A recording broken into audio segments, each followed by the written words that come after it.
Of course. Now, this is the precarious position we found ourselves. The electricity is given to Niger, not for and on behalf of ECOWAS. It is Nigeria giving Niger in a bilateral agreement, electricity. And we give them electricity not as charity, but in brotherhood solidarity so that they don't need to dam the river Niger. So now we pull the plug. It is Nigeria that pulled the plug, not ECOWAS. Yes, there are protocols in ECOWAS that says, yes, within the protocols, sanctions and so on and so forth. And this is why Nigeria should have engaged bilaterally first.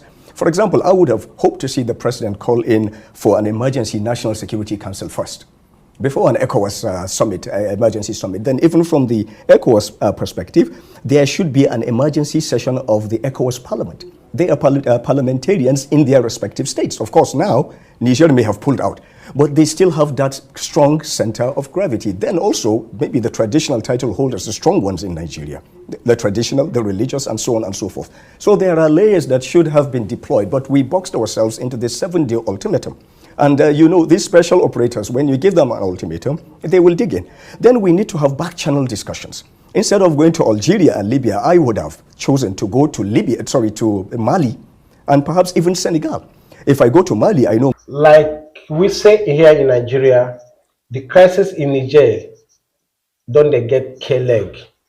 Most of us may not know the impact or the implication of the crisis going on in Niger.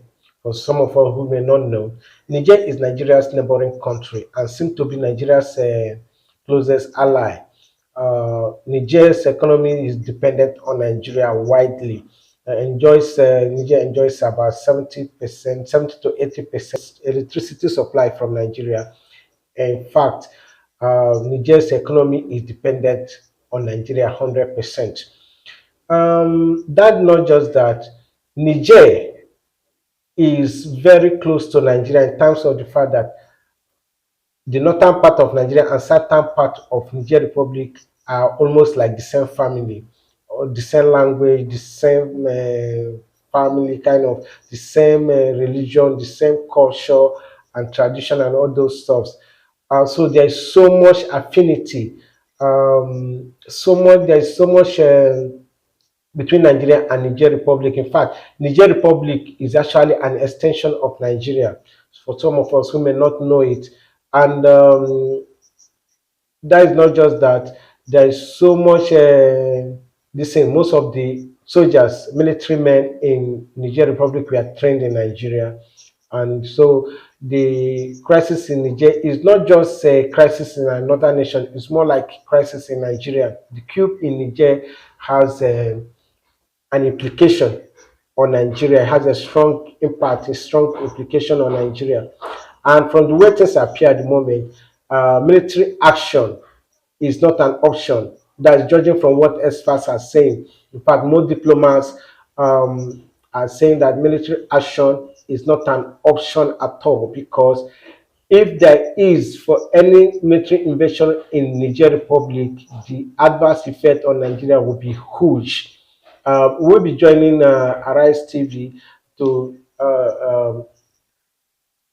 hear from an expert, a diplomat, a former senator who from northern part of Nigeria, who seems to have an in-depth knowledge of the Nigeria-Niger Republic relations and the relationship between the both countries, what hold us together.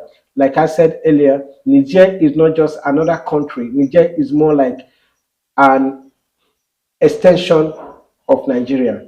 Now, first of all, paint for us a picture of this, relationship between Nigeria and Niger just before the interregnum in the country. Thank you very much. The relationship between Nigeria and Niger is something that spans hundreds and hundreds and hundreds of years. It's something that will live on for another hundreds and hundreds and hundreds of years. Nigeria and Niger are joined at the hip. We are Siamese twins. Whatever affects Nigeria affects Niger directly. Whatever affects Niger affects Nigeria directly. So in fact, sometimes you can't even find the line between Nigeria and Niger. You have chieftains in the northern part of Nigeria whose dominion extends into Niger and vice versa. And you have families living across the border. Our husband having 2 wives, each living across the border. So the line is only imaginary. Nigeria and Niger are one, and Nigeria and Niger will remain one for as long as this world exists. So if this is what, because you have also used a very, very close adjective by saying that it's like a Siamese twins. If this relationship is this close, then let us in on first how. I'm trying to look at the nexus now. You talked about a boundless boundary. Is that what it is? And which of these states bound? Because if you look at the map now, we look at Sokoto all the way to Borno State. Yes, absolutely. The entire width of the north, the boundary is with Niger. If you look at the thousands of kilometers, it's something that is just there, and you cannot erase that line, nor can you erase the cultural affinity or the brotherhood, the kinship that exists between Niger and Nigeria. And if you want to do that, the adverse effects will be felt the entire subcontinent, the continent, and the world.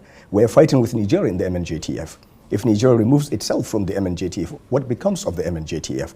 And these are the same people that have been fighting with our soldiers, dying, so surviving, eating, living, dancing, singing together.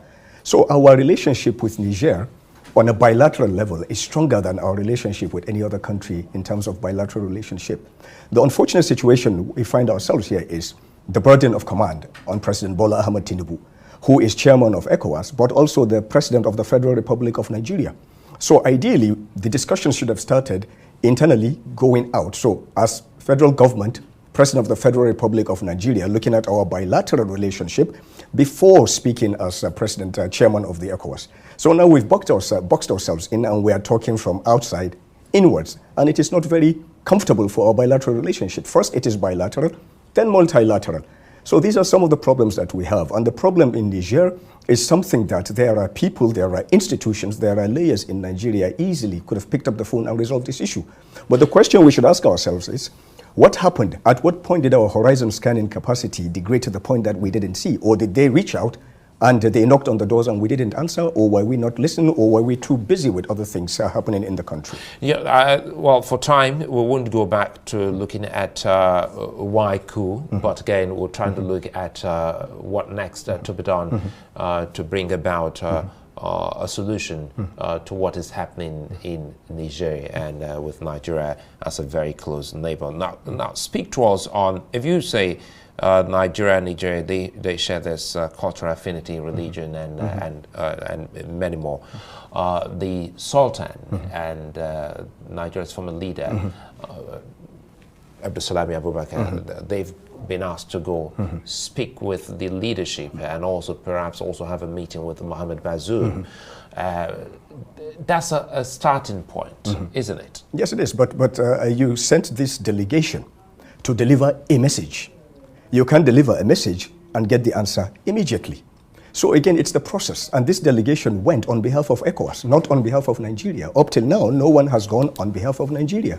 I am yet to hear Nigeria cohesively, in a bilateral way, try to engage Niger. And if you want to engage Niger, there are traditional, again, and political institutions that you could use. For example, Dahiru Mangal. Everyone knows the relationship between Dahiru Mangal and Niger. President Buhari, former President Buhari, even threatened us that if we disturbed him, he was going to move to Niger. So the affinity of people, especially in Katsina, and Sokoto, and Kebbi, and Maiduguri with Niger is too strong to discountenance when you're discussing this. Then the military itself. In the composition that went to Niger, our current ambassador to Niger, the former Chief of Defense Intelligence, AVM Usman, Ambassador Usman, was a directing staff at the NDC when some of these guys came to study under him. He was their lecturer. And we have so many... You're talking about the Nigerian soldiers? Yes, some of those who participated in the coup. He was their teacher. And in terms of special forces operations, we have, these are the same family. This is the same people. They train together. They deploy together. Then there should be some kind of understanding, you know, in terms of speaking of the same language, you know, getting to understand what this is about for both countries. So the bilateral relations and, you know, the pulling off the plug of electricity to Nigeria, does this also affect the bilateral relations Nigeria already has with Nigeria, or is this an ECOWAS decision? No, of course. Now, this is the precarious position we found ourselves. The electricity is given to Niger, not for and on behalf of ECOWAS. It is Nigeria giving Niger in a bilateral agreement, electricity. And we give them electricity not as charity, but in brotherhood solidarity, so that they don't need to dam the river Niger. So now we pull the plug.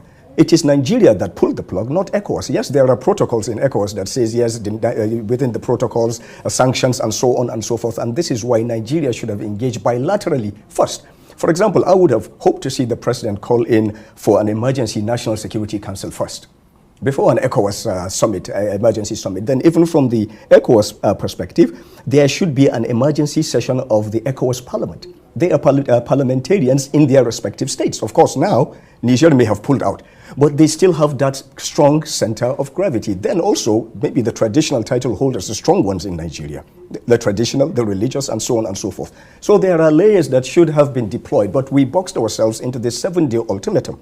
And you know, these special operators, when you give them an ultimatum, they will dig in. Then we need to have back-channel discussions. Instead of going to Algeria and Libya, I would have chosen to go to Mali, and perhaps even Senegal. If I go to Mali, I know Mali will bring in Traore from Burkina Faso and will bring in Mamadi also from Guinea. So start from that perspective. So now is the time to deploy back-channel mediation and discussions so that both sides will be presented with opportunities to save face.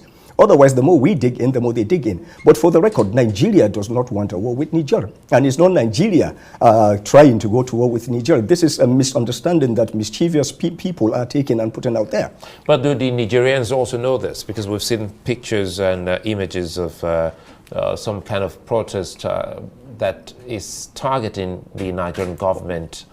Correct, but the problem here is, again, we have not deployed our own strategic communications. So this vacuum will be filled with whatever. So it is not inconceivable for some adversary elements to even stoke this, for us to begin to see xenophobic attacks against Nigeria and Nigeria's interests. We are not talking to Nigerians. We are not speaking to our brothers. We are allowing other surrogates to talk to our brothers. This is an issue that face-to-face, eyeball-to-eyeball, we can resolve. For example, the electricity issue. If the Nigerians are suffering, we are suffering. So now you have a blackout from Borno State, Maiduguri, all the way to Niger. Now we are fighting Boko Haram. What is happening to this enemy, this common enemy? Where is this common enemy? What is this common enemy doing now to the common detriment of the entire region, subcontinent, if not the entire world? We are not talking about it. Definitely this is an issue that Niger and Nigeria can resolve for and on behalf of ECOWAS. But also, countries like the United States of America need to come out clearly to state, nobody wants, it is not fashionable to have coups anymore. Nigeria moved away from coups. If Nigeria can move away from coups, any country can. We have done 7 successful democratic processes roll over. This is something very, very significant, but perhaps Nigeria, in our foreign policy, we need to look more outwards and be our brother's keeper. And this vacuum that we're living, perhaps, that is what breeds adventurers from external interests to come into our own spaces to do this. But I have absolute belief and confidence that this will not degenerate to the point that people are expecting. We have a chief of defense staff who is one of the most outstanding warriors Nigeria has ever produced, who has served in the theater, again with Nigerians. And we have an MNJ-ATF commander who is Nigerian, who leads the MNJ-TF, who has served with these special operators and also a Nigerian. How many Nigerian soldiers have come to Nigeria for defense college and so on and so forth?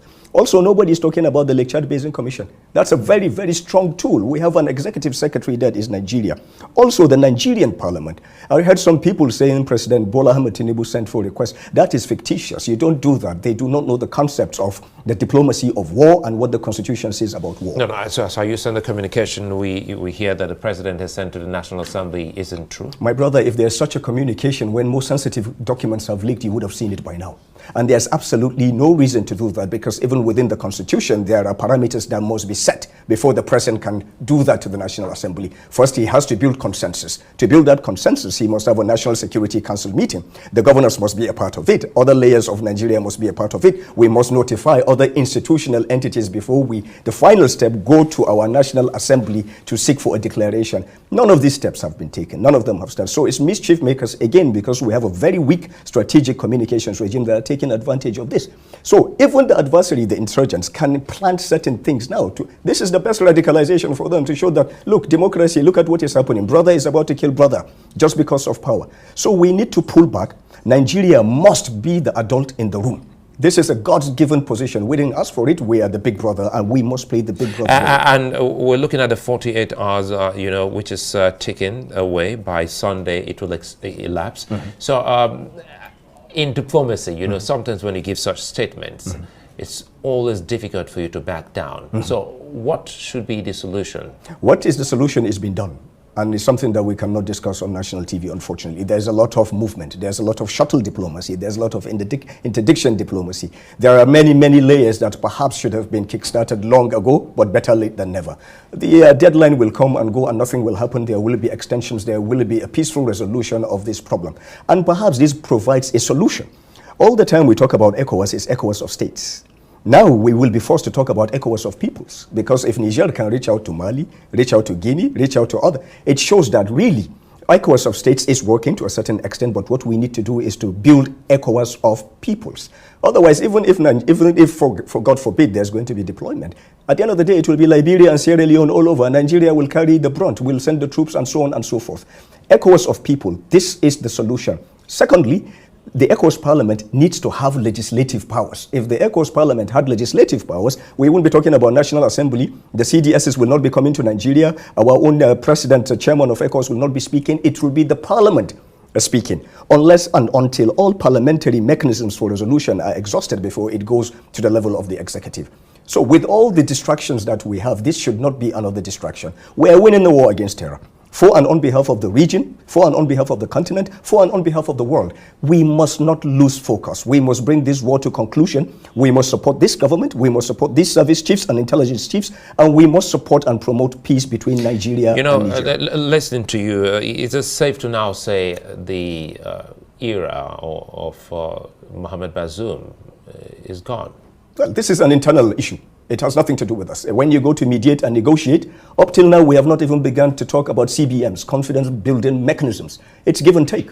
So whatever they want to do, it's an internal issue. If people support it, whatever they do, what the rest of the world, especially Nigeria, must not do is to allow the region to degenerate into further chaos. Food insecurity, the insurgency, mobility, etc., and etc., and etc. Hunger is looming. The rains are not coming. There are trucks backed up because they cannot traverse the borderless spaces of ECOWAS. We must consider the downtrodden, the populace, the masses of our own region, not just one country.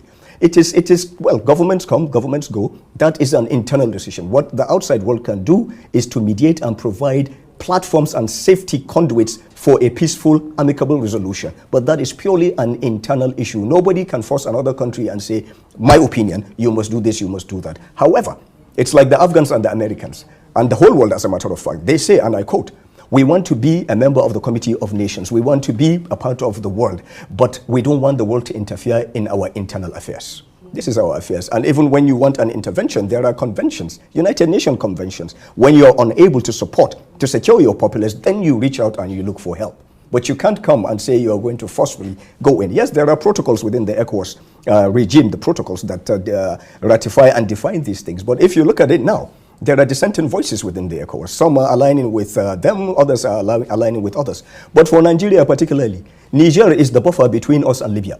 Niger is the buffer between us and utter chaos, arms trafficking, and so on and so forth. So we need to look at safety, stability, security, prosperity in Niger as a component of our own national security strategy and policy. And if giving them electricity is what it takes to maintain some of this stability and prosperity, by all means give them the electricity. So listening to you now, it does mean one thing. It looks like Abdulsalam Abubakar and perhaps maybe some others were not the perfect fit. No, they were not. I will look you in the eyes and say, no, they were not. These are young warriors. You should have sent their contemporaries, people that they bled with in the foxholes, people they fought with, people they went hungry with. It has not escalated to that level. You should have sent people, and there are people within the systems, different systems that can have access to these people. There are people in the traditional... None to the government? Absolutely. This is government. Government knows everything. Government is almost omnipresent. Government knows. But perhaps in our reaction to the ECOWAS protocols and our new position as chairman of ECOWAS, we did not sit down long enough to look at these things. Having said this, President Bola Ahmed Tinubu, if you won't give him anything, you have to give him this. He sees himself as one of those who fought the military to restore democracy. So of course there's this PTSD. He hears there's a coup in his neighbor's realm. This is Superman coming to the rescue. He's not going to think clearly about it. But the interconnectedness of Nigeria and Niger is more than probably me and my brother that came from the same mother's womb. And these are very delicate times, and we have to be exceptionally careful. We have to be our brother's keepers. Otherwise, all the successes that we have encountered, that we have gained in the last 10 years, the lives that we have lost, could be for nothing. But again, it has to start with the leadership before the people, because, for instance, the military government in Nigeria hasn't been receptive of those that the Nigerian government has sent. Yeah, but how would you be? When you have slapped me, I'm about to cry, then you come to say, I want this, I want that from you. Also, they have a population to administer. They have a country to run, whether they are the legitimate or illegitimate. And this is why I said we have to begin with CBMs. We have to have a list of confidence building mechanisms. We have to begin to agree. So for example, the people go, the envoys going to go to Niger to might ask, all right, please, all we want, the right people is, let's just have a look, let's see Bozoum. And in return, we are able to do X, Y, and Z. So we have to begin to move towards de-escalating and deconflating the situation. But if you send our father, our grandfather, General Abdul Salam Abubakar, center of gravity is too big. Then you send our leader, the Sultan. It has not gotten to that. We were too quick to bring out the big guns from our toolkit, and then from there you can't go anywhere but down. So we should have started. The ambassador in Niger should have been our ambassador, the first person to engage, because he has all the credentials. Up until he became ambassador, he was the chief of defense intelligence of Nigeria, of the armed forces, for 5 years, an intelligence officer, an instructor, a directing staff at the NDS, with connections with all these people. In the team that met them at the airport yesterday, I can tell you without fear of contradiction, at least 2 of them were his students at one point or the other. So imagine if it was him. Did you say at the airport? So they didn't go beyond the airport? Allegedly, if you are to read, if you are to accept what was said from the other side and so on and so forth. But exactly that. You can't bring out your big guns when you're just starting. You have to begin to graduate and calibrate yourself. This is diplomacy. I'm not a diplomat. I'm just a failed politician. But we know this much. Right, and also, as you are sending envoys to Algeria, to Libya, Mali is where you should be sending envoys. The chief of defense staff of Niger went to Mali first. This is what we must do. We must have a presence in Mali. We must woo the Malians back to our own side. A stable Mali is a safe Sahel. An unstable Mali is a very, very unsafe Sahel. And time for us to ask the question, what exactly is happening in the Sahel? Now we just realized that we've seen a gradual departure from colonialism, that especially the Francophone Africans, and this seemed to be a growing one for 5 out of the 15 ECOWAS member states to all say, well, they're with Chiani. Yeah, but you see, again, when you have a reason to lay your grievances, you will try to lay the one that will attract the biggest attention. Carrying Russian flags and so on and so forth is just a cry for attention. I don't believe in blaming colonial masters and so on and so forth. I don't. This is very, very intellectually lethargic, and it's an escapist paradigm that people use to justify some criminality. No, we are responsible for our future. We are responsible for our poverty. Therefore, we are responsible for our own successes. The calamity of France in Africa, in their adventures in western coast of Africa, is the fact that the relationship did not evolve to the point where it is competent and contextually accurate with this current reality. To cite an example, citizens of the Francophone countries in Africa were before seen as citizens of France, to the extent that their presidents and heads of government were members of the French parliament. But France now, as a policy, we see what is happening on the telly with migrants. They are subhuman and so on and so forth. This anger comes back home. And there is no connection between this current generation and the past. The past, they're all dying or dead. So they do not understand what it means to be French. They do not understand what it means to have rights as a French citizen, as a former colony of France. Now you are telling me I can't come to your country when I have your language. And the irony of ironies is, Goita bans French, removes French as a national language, and he makes the pronouncement in what language? In France. Or the Nigerians on the street, we don't want France, we don't want France, and they're saying it in French. This is the dilemma that the French government has found itself. So they need to realign their policies, recalibrate their relationship with their own former colonies to ensure that this balance is attained. And what's Africa missing out here? Because we see a groundswell of support for the military administration in Nigeria. It's not a groundswell of support for the military. It's an opportunity to air grievances. Everyone is aggrieved. Either there is disequitable distribution of opportunities or resources or marginalization and this and that. So anytime, anywhere in the world there has been a coup, the first thing is people take to the streets to celebrate. Until after reality sets down and you realize all your liberties are gone and by God, what did we do? So it's the same. People have to be given the spaces to vent. And this is something that we deny ourselves as Africans. But we must give ourselves spaces to vent. And we must have a deliberate policy of reintegration, redistribution of resources, and deliberate integration vertically and horizontally. It's not just fiscal, financial integration, no, political integration. Otherwise, we will have pockets forever on the margins of our societies waiting to air out their own grievances in the most violent way possible. And let's close on this. You say there are moves already, and some of these are not for the media. But again, from the periphery, there are some that are meant for the media so that people can know that, especially those who live around the border area of Nigeria and Nigeria, they just would want to know what the governments of both countries are doing to Good question. bring some kind of calm and Good peace. question. I answer your question with a question. When we were thrown into the chaos of end of last year, the currency issue and so on and so forth, we didn't have notes and so on. What did those people do, those that were on the borders of Nigeria? They reverted to the safer. This shows you how our people have become one. So the search for common grounds is something that is ongoing even as you and I are speaking.